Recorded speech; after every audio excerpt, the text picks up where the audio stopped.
दो इंडिविजुअल एसएचएम्स हैं जिनको हम कंबाइन करके तीसरा नया एसएचएम बनाने वाले हैं। लेट्स से उन दोनों एसएचएम का जो डायरेक्शन है वो सेम ही है, right? So they both are in the same direction, right? Like in general I show you, right? This so that ऐसा भी हो सकता है, ऐसा भी हो सकता है, उसमें लेकिन लेट्स से दोनों का डायरेक्शन जो सेम है। अब इन दोनों को मैं सुपरपोज कर रहा हूँ तो नया सेशन आएगा। मैं उस केस में क्या लगता हूँ कि आई कैन जस्ट से कि ये जो डायरेक्शन है इसको मैं एक्स एक्सिस के डायरेक्शन से करूँगा इसको, ठीक है? दोनों का मोशन क्या है, अलाउंग द सेम एक्सिस, जिसको हम एक्स एक्सिस बोल रहे हैं। तो इक्वेशन कैसी आ जाएगी दोनों सेशन की? You will get x1 equal to how much, कितना हो जाएगा बच्चों?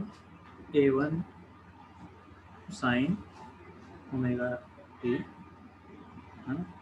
और x2 इक्वल टू कितना हो जाएगा? a2 sine omega T plus some phase difference can be, okay? Let us call this delta और phi whatever you want to call, ठीक है? समझ में आया ना?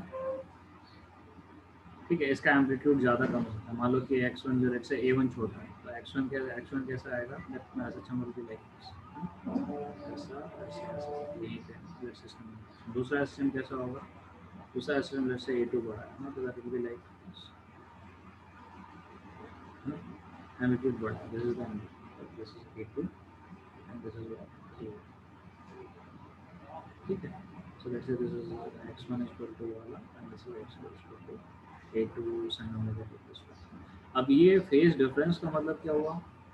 फेज डिफरेंस यहाँ पे है मतलब कि क्या हुआ कि ऐसा ज़रूरी नहीं है कि जब ये मेन पोजीशन पे हो और इधर को जा रहा हो तब ये भी मेन पोजीशन और ये भी इधर को जा रहा है। मीन्स इन दोनों का स्टेट सेम होना ज़रूरी नहीं है। There can be a difference in the state means velocity और डायरेक्शन, है ना? तो दैट मीन्स ज़रूरी नहीं कि मेन पोजीशन पे हो जब ये मेन पोजीशन पे हो, ऐसा ज़रूरी नहीं है। एक टाइम पे मान लो यहाँ पे तो यहाँ पे भी हो सकता है, यहाँ पे भी हो सकता है, right? You understand what I mean? उसका वेलोसिटी इधर पे भी हो सकता है, इधर पे भी हो सकता है, कहीं भी हो सकता है। So that's independent, but all we are saying is कि दोनों का डायरेक्शन जो है, ओके? अब इन दोनों को हम कंबाइन करते हैं। तो अगर हम फोर्स F1 लगा रहे थे तो ये आ रहा था, F2 लगा रहे थे तो ये वाला मोशन आ रहा था, है ना? Same direction. अब इन दोनों को हम सुपरपोज कर देंगे तो क्या हो जाएगा हमारा? अब हमको पता है कि नेट एक्स आर आता है, that is equal to what? R1 plus R2 तो होता था, राइट? तो हमारे इस केस में क्या हो जाएगा? नेट एक्स कितना आ जाएगा? That is equal to x1 plus x2, है ना? This is a vector thing over here, but right now we can simply write x equal to x1 plus x2। क्यों? क्योंकि x1 और x2 का direction जो है सेम ही है, ओके? पॉजिटिव नेगेटिव से हमारा सारा काम निकल जाता है, okay? So let us try to find out the value of x. So that will be equal to कितना भाई? a1 sin omega t plus a2 sin omega t plus phi, which is the phase difference between these two axes. Okay? Fine, like okay. Now we can further simplify it in order to write this in the form of क्या बोलते हैं, एक some constant term over here, and then we can get some sine of omega t plus some phase constant or anything, right? कि ऐसे simple equation कैसे आती है? x equal to क्या होता है बच्चों, याद है आपको? a sin omega t plus phi upon delta, right? तो हमको क्या चाहिए यहाँ पे? एक कांस्टेंट होना चाहिए, that will be the amplitude, and then sine of some omega t plus some constant, right? So we have to get constant multiplied by some sine function of some omega t plus some constant, right? This is what we want to get, and this constant which will come outside the sine वो क्या हो जाएगा हमारा? Amplitude, right? So that will be the resultant amplitude, right? तो मैं ना कुल मिला के अब हमको इस फॉर्म में लेके आना है x तो अभी इस फॉर्म में है क्या नहीं, राइट। समझ में आ रहा है बच्चों, हमको कौन सी फॉर्म में लेके आना है, एक्स टू राइट साइड में तो दो टर्म्स हैं, हमको क्या लाना है, एक ही टर्म लाना है, और वो भी इस फॉर्म जहाँ पे बाहर एक कॉन्स्टेंट हो, यहाँ पे तो मैंने ए लिख रखा है ना, अब वो कुछ कुछ कांस्टेंट रहेगा उसकी वैल्यू हम ए दे देंगे, that will be the amplitude for this combination. समझ में आ रहा है बच्चों व्हाट आई मीन। हमको करना क्या है, हमको इस फॉर्म में इस इक्वेशन को लेके आना है इस Yes, okay. So this is now x equal to a1 sin omega t, है ना। अब इसको हम खोल सकते हैं, किसको, दूसरे वाले इक्वेशन को, क्यों, उसमें जो है sin omega t plus sin a plus sin omega plus b का फॉर्मूला क्या होता है बच्चों, क्या होता है,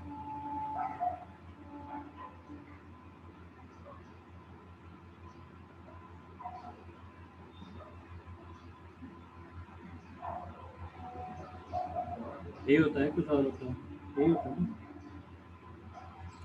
है ना। yes, sir. Now, Yes, sir. now what can be done? Can we take out something common and bring it in that form? Hmm? So यहाँ से हम देखो साइन ओमेगा टी कॉमन निकाल सकते हैं, so will get a1 plus a2 cos of phi into पहले और दूसरी टर्म में हम साइन ओमेगा टी अपने कॉमन निकालेंगे, दूसरे वाले में क्या आ गया हमारा a2 sine of phi into cos of omega T. अब देखो हमको किस फॉर्म में चाहिए, इस फॉर्म में चाहिए, constant into sine of something where one term is one side is omega T and another is some constant, right. तो अभी हमारा उस फॉर्म में है नहीं, तो हमको क्या करना पड़ेगा, इन दोनों को भी कंबाइन करना पड़ेगा किसी न किसी तरीके से, ठीक है। अब इधर होते हैं हमारे पास, अब देखो बच्चों इस तरीके से हम कर सकते हैं, अगर देखो हमारे पास ये होता है, याद आ रहा है बच्चों, अगर हमारे पास लेट्स से समथिंग, मान लो हमारे पास होता है ए बी से करते हैं B into sine omega sine x, B into sine x plus C into cos, तो इसको हम क्या कंबाइन करके, याद आ रहा है बच्चों, मैं पहले मैथमेटिकल टूल्स में हमने कभी मैक्सिमम और मिनिमम वैल्यू निकालनी सीखी थी, याद आ रहा है।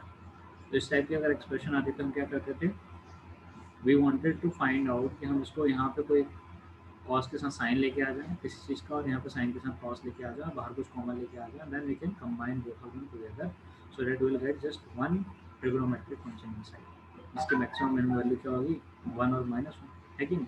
अगर यहाँ पे अंदर साइन आ गया तो किसी चीज़ में, राइट। तो हम क्या करते थे, याद आ रहा है, हम क्या करते थे, हमको पता है कि ये भी कोई नंबर है, ये भी कोई नंबर है ना, तो क्या कर सकते हैं, दोनों के स्क्वायर का सम का अंडर रूट निकाल सकते हैं, that will be the hypotenuse. So you can consider कि एक साइड है, एक ट्रायंगल है जिसका, एक राइट एंगल ट्रायंगल है जिसका साइड जो है बी है, एक सी है ना, राइट। तो अगर मैं ये वाला एंगल, एक कोई तो हमें ट्रायंगल बना ही सकते हैं ना जिसका एक साइड बी हो और एक सी साइड हो और वो राइट एंगल हो, एक ट्रायंगल तो बन ही सकता है, लेकिन तो इस वाले एंगल जो था उसको हम थीटा मान लो, है ना, कुछ मान लो, है ना। तो अब क्या हो जाएगा, इसका साइन क्या हो जाएगा, this sine will be C by this hypotenuse will be what, C square plus B square, है ना। तो साइन थीटा कितना हो जाएगा, C by C square plus B square का अंडर रूट, कॉस क्या हो जाएगा, B by under root C square plus B square, तो उसको हम इस तरह से निकाल लेते हैं, तो है ना। तो यहाँ पे हमारा कैसे साइन और कॉस यहाँ पे आ जाता है, देखो यहाँ पे हम कर सकते थे, दोनों को हम मल्टीप्लाई डिवाइड कर देते हैं हाइपोटेन्यूज से, C square plus B square, यहाँ पे भी C square plus under root of C square plus B square, right. ये क्या हो जाता था हमारा, this will be what, this will be cos theta, तो यहाँ पे हम लिख देते हैं कॉस थीटा, हाँ मल्टीप्लाई भी करना पड़ेगा, डिवाइड किया तो मल्टीप्लाई भी करना पड़ेगा, under root of C square plus B square, तो ये हो जाता है cos theta, this B by under root something, तो B cos theta sine x, फिर क्या हो जाता, ये हो जाता हमारा साइन थीटा या C by under root of C square B square, तो this will be sine theta, ठीक है। अब हमको पता है एक कांस्टेंट है दोनों के दोनों, है ना, ठीक है। लेकिन हमारे यहाँ पे वो प्रॉपर्टी बनी है, और बाहर तो हमारा under root of C square plus B square common आएगा। यहाँ तक समझ में आ रहा है मैं क्या करना चाह रहा हूँ, आप ऑलरेडी पढ़ चुके हो मैथमेटिकल कोर्स में ना इस तरीके का, जस्ट रिवाइजिंग, है ना। तो क्या हो जाएगा, ये तो आइडेंटिटी बन गई किसकी, sine of A plus B की, है ना, यानी sine of X plus theta की बन गई। तो यहाँ पे लिखेंगे sine of X plus theta, right. अब देखो हमारा सब एक ही टेक्नोमेट्रिक फंक्शन आ गया, C square plus B square which is a constant, right, ये सब कांस्टेंट, राइट। अब एक ही टेक्नोमेट्रिक फंक्शन हो गया। अब हमको पता है कि साइन की वैल्यू कुछ भी एंगल डाल लो, मैक्सिमम क्या हो सकती है, 1 हमें नहीं है ना इसमें। तो इस पूरे का हम एक्सप्रेशन का हमारा मैक्सिमम वैल्यू कितना हो जाता है, 1 into this 1 minus 1 into this, maximum value जाता है root C square plus B square, minus value कितना होता है, माइनस।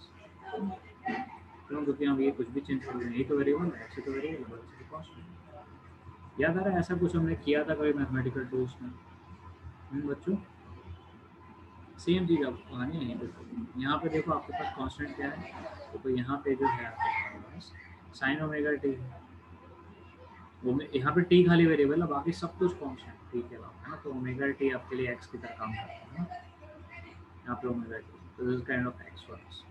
बाकी जो है ये कांस्टेंट हो गया, ये हमारा लेट से हमारा बी हो गया, ये सी हो गया, इस टाइप से, है ना। तो ये पूरा का पूरा कांस्टेंट है, और ये भी पूरा का पूरा कांस्टेंट है, ये टू साइन के और फाइव तो फेस कांस्टेंट है, sign omega T plus cos omega T. तो क्या आप मुझे कंसिडरिंग लेट अस कंसीडर, देखो कि आपका क्या है, सी है, ये बी है, इस टाइप से कुछ करके, है ना। Can you figure tell me, can you find me expression for X is equal to something some constant into sine of omega T plus some constant. इस तरह से एक्सप्रेशन आप लेके आ सकते हैं, वाली जो हम चाहते हैं इस type, right. You want this kind of expression, right, this kind of expression, है ना। आप मुझे लेके आ सकते हो, जैसे कि मैंने आपको करके दिखाई दिया है, राइट। देखो ये इस टाइप की एक्सप्रेशन आ गई ना, यहाँ पे कांस्टेंट आ गया, इसके अंदर एम्पलीट्यूड है, this is the sine of something, X is going to be omega T, theta is going to phase constant, right. Sir मैं बच्चों में क्या करवाना चाह रहा हूँ आप लोगों से, ऑलरेडी कर चुका हूँ, but I want you to do this for this thing, this expression को फटाफट कर लो, आपका आंसर आ जाएगा। Can you do this, and आपको समझ में आया करना क्या, आपको इस फॉर्म में एक्सप्रेशन को लेकर आना, इस फॉर्म में एक्सप्रेशन को लेकर, ठीक है। कांस्टेंट है, मतलब A two plus cos five constant है, ये सी इसको बोल दिया साइन फाइव कांस्टेंट है, कॉस ओमेगा टी ये कॉस एक्स समझ वैसे ही है, क्योंकि x as a variable, omega T भी वेरिएबल, मतलब ये टी वेरिएबल, तो ओमेगा टी जो भी प्रोडक्ट है ओमेगा टी का, वो भी also it is the only thing which is variable, T is the only thing which is variable. So just tell me this expression, no, उस form में लेके आके मुझे एक्सप्रेशन बताओ, लेके आ सकते हो आप लोग, और शुड आई डू इट।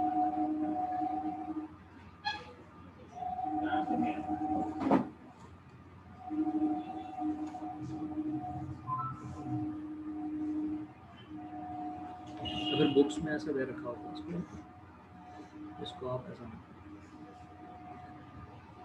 इसको आप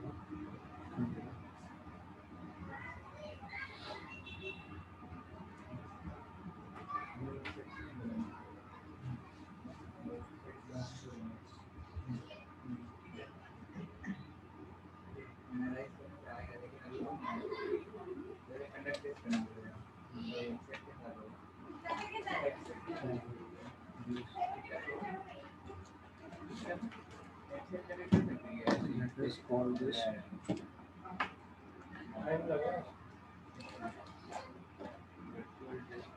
CD again constant score, and we are using this code name,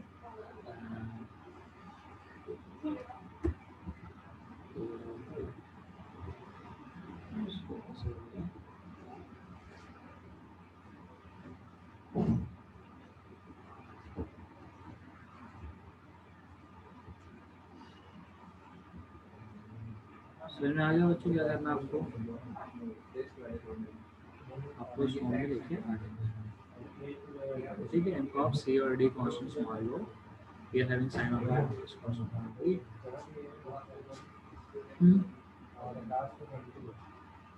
will you try or should I go ahead? So I suppose you should go ahead, sir. So ठीक है, इसको सी मान लिया, इसको D मान लिया, खत्म कहानी है। इसको फिर वही हम सी स्क्वायर प्लस डी स्क्वायर से मल्टीप्लाई करके डिवाइड करेंगे, तो sign omega T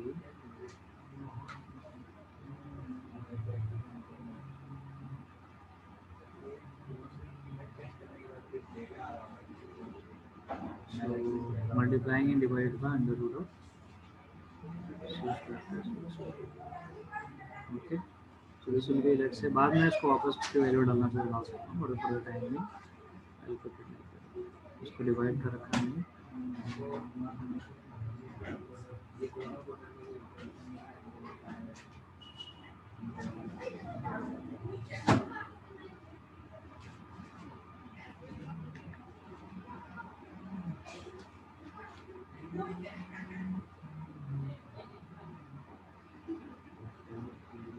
Okay. Right. सुनना है ना, मल्टीप्लाई कर दिया, डिवाइड कर दिया, हमको पता है कि ये जिस time. Yes, sir. So this can be written as, you know, cos of some angle of say t. This can be some cos of some angle t. इसका साइड c और d राइट एंगल है सब.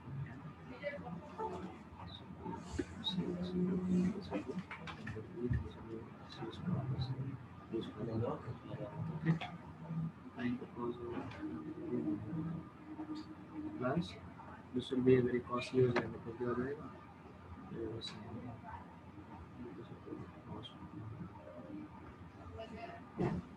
क्या बाहर तो हमारा है ही c square. This will give us what, c square d square.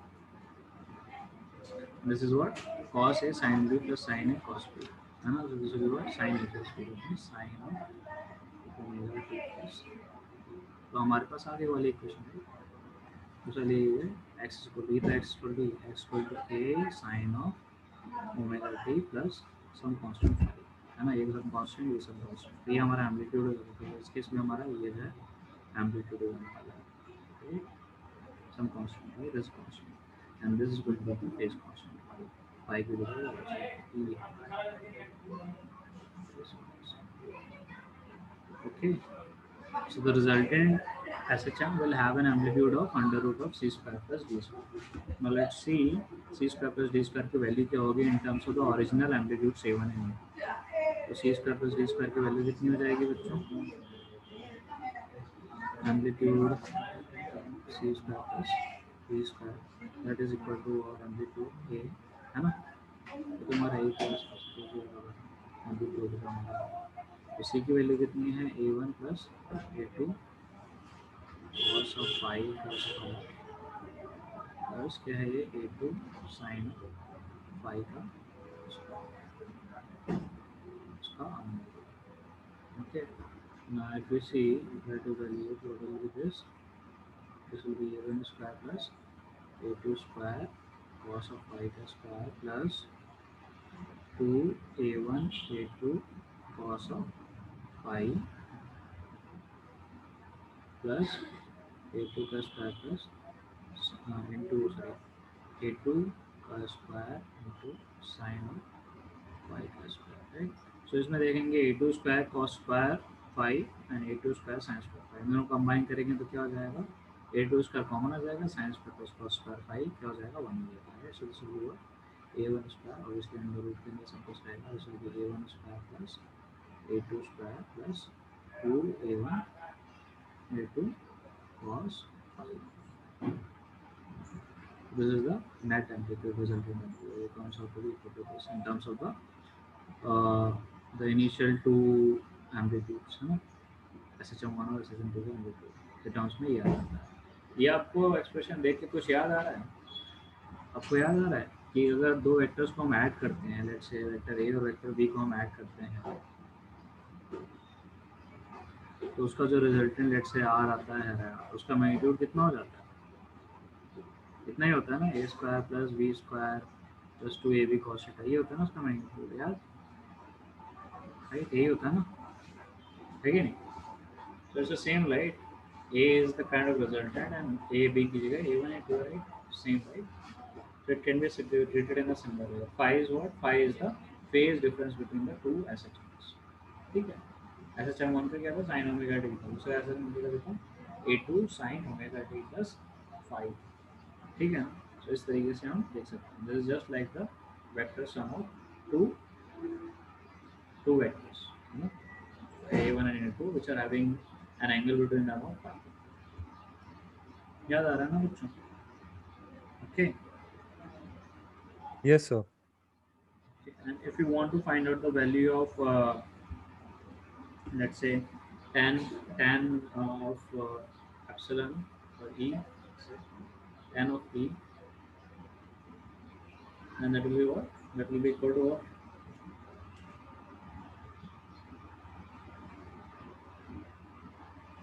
Yes, sir. Got it, sir. तो वो भी हम निकाल लेंगे, वो भी हमारा वैसे ही रहेगा, सिमिलर ही रहेगा। कैसा आ Yes, जाएगा? sir. हमने लिखा भी है ना, कैसा आ जाएगा? तो equal to A two sine five by A one plus A two cos. ठीक है। सो ये सिमिलर Yes, ये sir. वाला एंगल आपको याद है? This is the angle which the resultant makes with what? The resultant makes with the कौन सा a1 की a2?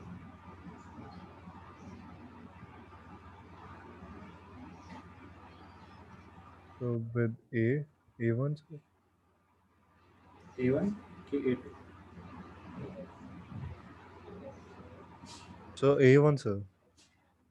a1, yes Yes, a1 sir. ना, याद आ रहा? This is the Yes, angle. sir. Okay. क्यों? तो देखो अभी क्या होता है, ओमेगा टी प्लस फाइव था ना, ओमेगा टी प्लस फाइव किसका था? ये एस एच एम टू का था, है ना?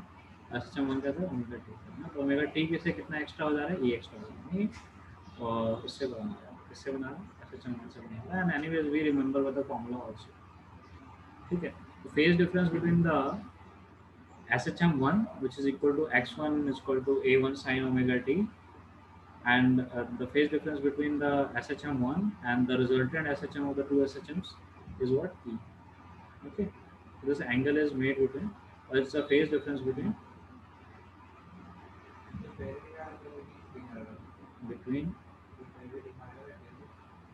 SHM1 and resultant SHM। ठीक है बच्चों? Resultant SHM। Yes, sir.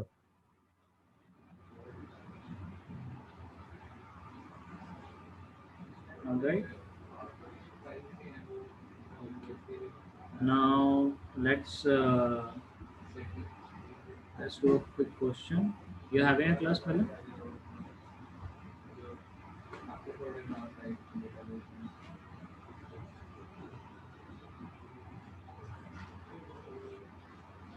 Let's say we have an SHM where they are in the same direction. Okay, that's why I'm representing them by x1 and x2. Okay, on the same axis, and the SHMs are like let's say 3 centimeter is the amplitude, right? A1 into this sine of omega t, and let's say 4 centimeter to sine of omega t plus let's say 5 mm. Okay. Now, so these are two SHM, SHM1 and SHM2. What will be the resultant of the combined SHM? Okay.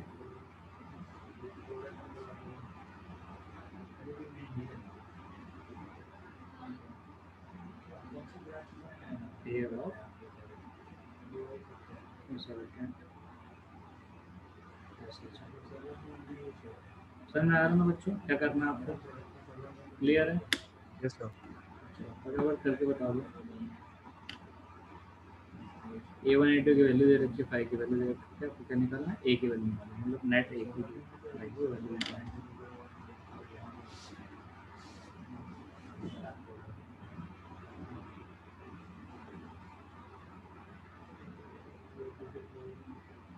Excuse me, sir. Yes, So it's time, sir, for right. my second one. Yes, sir. Right, so no problem. इस case में वाला question कर लेते हैं, कुछ खास नहीं है। उसमें क्या है देखो, Yes, sir. 3 और 4 है ना, 3 और 4 का क्या हो जाएगा? Simply A1 square plus A2 का square plus 2A1 A2 cos of the angle between the phase difference between the जो, इसमें तो कुछ है ही नहीं, इसमें क्या आएगा? 4x। ये इसका आंसर आ जाएगा, है कि नहीं? A1 की वैल्यू आप 3 डाल देना और A2 की वैल्यू कितनी डाल दोगे? उसके 3 का स्टार उसके 4 का स्टार, तो आपका आंसर आ जाएगा। राइट, तो result with answer. Okay, so let's meet in the next class and we'll be starting with the discussion for exercises. ठीक है, but next class as today is Saturday, so आपका exam 10 से चालू नहीं है, आपका एग्जाम तो 8 से चालू हो रहा है ना? Yes, sir. Yes, sir. So like we will pressure, I mean, is there point taking class Sunday or we can have some class for you? Is it okay for you or it's like you may want some kind of Like, professional? yes, I would be Yeah, studying yeah, today. yeah, So, sure, sure. That would be nice. So fine, no problem. So विपुल की तो लेकिन आवाज़ ही नहीं आ रही, क्या हो गया विपुल? सभी के विपुल अभी है। I guess people disconnected, sir. Okay, all right, then Milan आप उस तरह से प्रिपरेशन कर लेना, क्वेश्चंस के ट्रेंड देख लेना, है ना? Yes, That will be nice. yes, sir. Yes, sir. Thank you, sir. Good evening, sir.